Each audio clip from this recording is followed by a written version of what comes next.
चालू। जय श्री कृष्णा, जय श्री राम, जय श्री राधे राधे, जय श्री महाकाल। इस प्रवचन में आपको श्रवण कराएंगे भगवान श्री कृष्ण के परम भक्त श्री नरसिंह मेहता पर भगवान शिव का अनुग्रह होना। बड़े भाई की आज्ञा के अनुसार नरसिंह राम बड़ी सावधानी से पशुओं का पालन करते थे। अपने ओर से जानबूझकर काम में तनिक भी लापरवाही नहीं करते थे।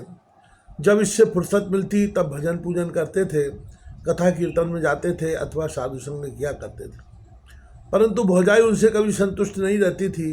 वह बराबर उन्हें तंग करने का कोई न कोई मौका ढूंढती ही करती थी। नरसिंह राम उसके दुष्ट स्वभाव के कारण उससे बहुत डरा करते थे। अपनी ओर से बराबर ऐसी चेष्टा किया करते थे जिसमें उसे शिकायत करने का मौका ही न मिले। अधिकतर वह घर भी तभी आते जब बड़े भाई घर में होते। जिस दिन सरकारी काम से बंशीधर कहीं बाहर चले जाते उस दिन तो नरसिंह राम की दुर्दशा हो जाती। दुरित गौरी का सब दिन का क्रोध मानो उस दिन जागृत हो उठता और वह जितना कष्ट पहुंचा सकती उस दिन उतना दोनों पति पत्नी को पहुंचाती। फिर भी भक्तराज कभी विचलित न होते। श्रीमद् भगवत गीता में जो भगवान ने कहा है, दुखेशु अनुग्धमनः सुखेशु विगत स्पृहा बीतराग भय क्रोधा स्त्रिधि मुनिरुच्यते।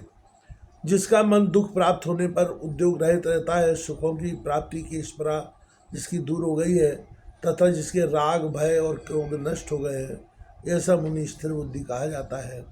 ठीक इसी स्थिति के अनुसार सब कुछ शांतिपूर्वक शयन करते हुए आनंद पूर्वक अपना काम करते रहते हैं। एक दिन बंशीधर राजकाज से बाहर गए हुए थे। नरसिंह राम प्रातःकाल घर का काम समाप्त कर घास काटने के लिए गए और प्रायः संध्या समय घास का बोझ कर लौटे।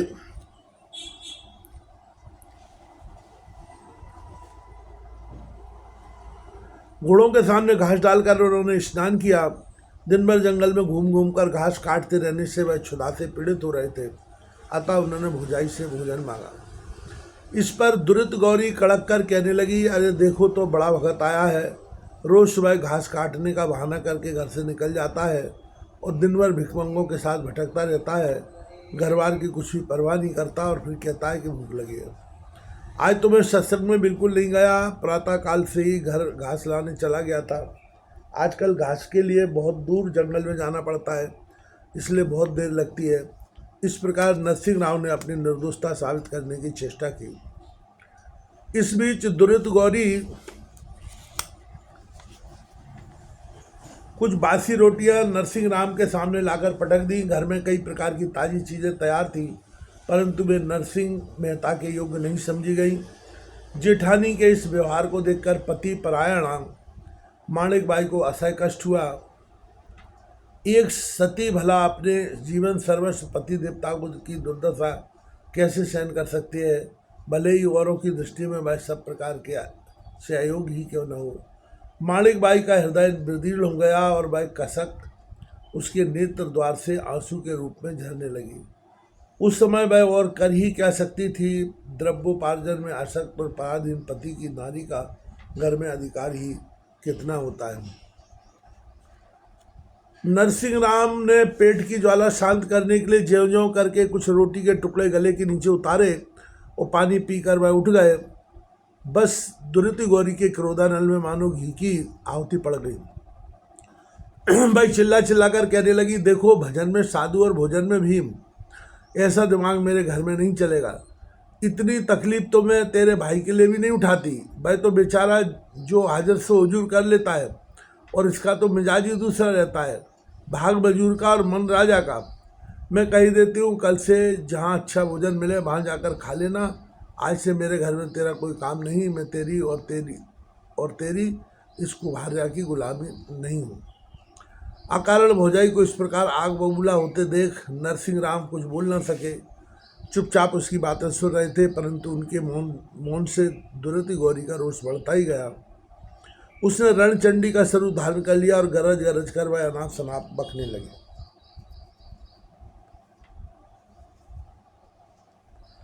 इतने में बंशीधर आ पहुँचे। पति को देखते ही दुर्त गौरी ने अपनी माया फैला दी। वह रुदन करती हुई कहने लगी, घर में अब मेरा कुछ काम नहीं, इन भगतों भक्तानी को लेकर खुशी से रहो, कमाने का तो ठिकाना नहीं और मिजाज इतना, मैं तो अब थक गई, बस अब इस घर में या तो नरसिंह नहीं या मैं नहीं। माया अपनी पत्नी के चक्कर में पड़कर अच्छे अच्छे पुरुष भी मरकट बन जाते हैं। फिर बेचारे बंशीधर का क्या दोष, दुर्त गौरी का पक्ष लेकर भी वह नरसिंह राम को ही दोषी मानकर खरी खोटी सुनाने लगे और अंत में उन्होंने कठोरतापूर्वक घर से निकल जाने की आज्ञा भी दे दी। आगे कथा आती है।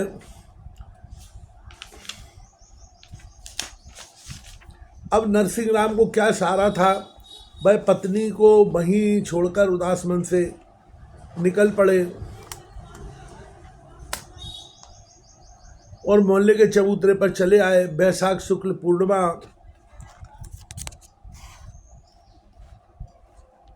के चंद्रमा अपनी संपूर्ण कला से प्रकाशित होकर पृथ्वी पर अमृत वर्षा कर रहे थे, परंतु उससे नरसिंह राम को तनिक भी शांति नहीं मिलती थी। वह प्राय आधी रात तक बैठे बैठे यह विचार करते रहे कि क्रोध उतरने पर बड़े भाई को अवश्य पश्चाताप होगा और वह थोड़ी देर में मुझे बुलाने आएंगे। उसके बाद उन्हें निद्रा आ गई। प्रातःकाल हो गया पर किसी ने नरसिंह राम की खोज न की। वह मन ही मन विचार करने लगे, इस नश्वर संसार में सभी संबंधी स्वार्थ से ही प्रीति करते हैं, निस्वार्थ प्रीति करने वाले तो वही एक विश्वम्भर परमात्मा है, अतः घर जाने से लाभ ही क्या है। वह चबूतरे से उठे और ये कुल चल पड़े। वह कहीं कहाँ और किस लिए जा रहे हैं इसका कोई ज्ञान नहीं था। वह चलते चलते शहर से बाहर कोसों दूर एक भीषण जंगल में पहुँचे।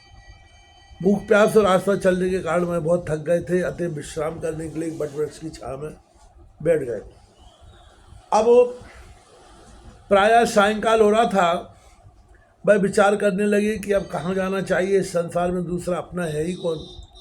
सर्व संतापहारी परम कल्याणकारी भगवान भोलानाथ के अतिरिक्त और कोई शरण देने वाला नहीं। प्राय 8 वर्षों से रोज शिव जी की पूजा करता आ रहा हूँ। प्रत्येक सोमवार को रुद्री करता हूँ, सावन भर बेलपत्र चढ़ाता हूँ। अवश्य भक्त भय भंजन ऑर्डर दानी भगवान शंकर मेरी सहायता करेंगे। नरसिंह राम इसी विचार में निमग्न थे कि उनकी दृष्टि में समीप एक जीर्णशीर्ण मंदिर पर पड़ी। वहाँ पर एक सुरम्य सरोवर भी था। वह देखकर उन्हें बड़ी प्रसन्नता हुई। वह शिवालय जा पहुँचे।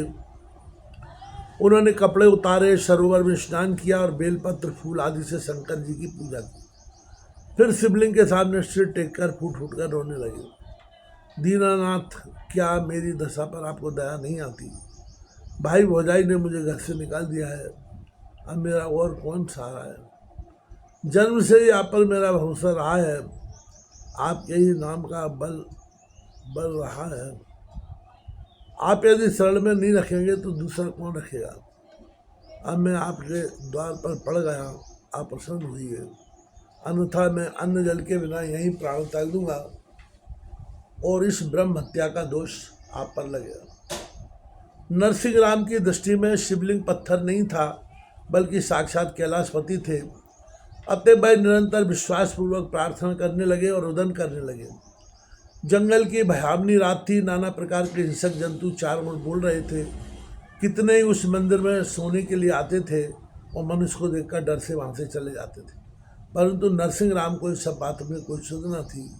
वह तो अखिल भुवन पति के ध्यान में पड़े थे और उन्हीं को पुकार रहे थे। धीरे धीरे रात बीती। सूर्य भगवान के आगमन से पृथ्वी का निगाह ना मालूम कहाँ विलीन हो गया।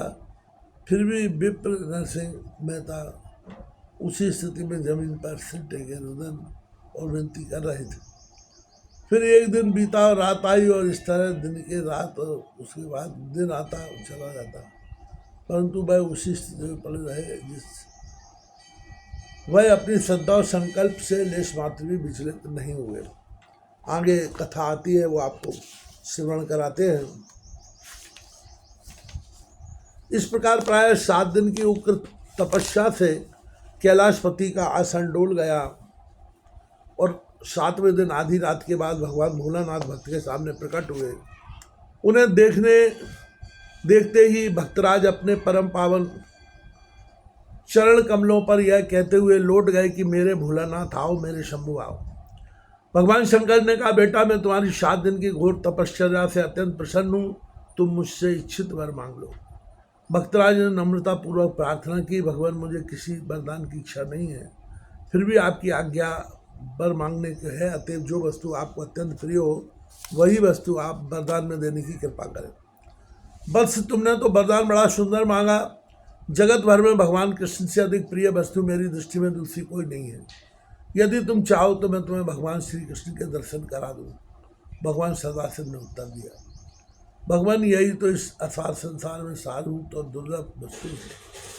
फिर जो वस्तु आपको प्रियाति प्रिय है उसे अप्रिय करने की चेष्टा कौन कर सकता है। नरसिंह राम ने निवेदन किया। नरसिंह राम की ऐसी निष्ठा देखकर शंकर जी को बड़ी प्रसन्नता हुई। उन्होंने भक्तराज को दिव्य देह प्रदान कर उन्हें साथ में दिव्य द्वारका के लिए तुरंत प्रस्थान किया।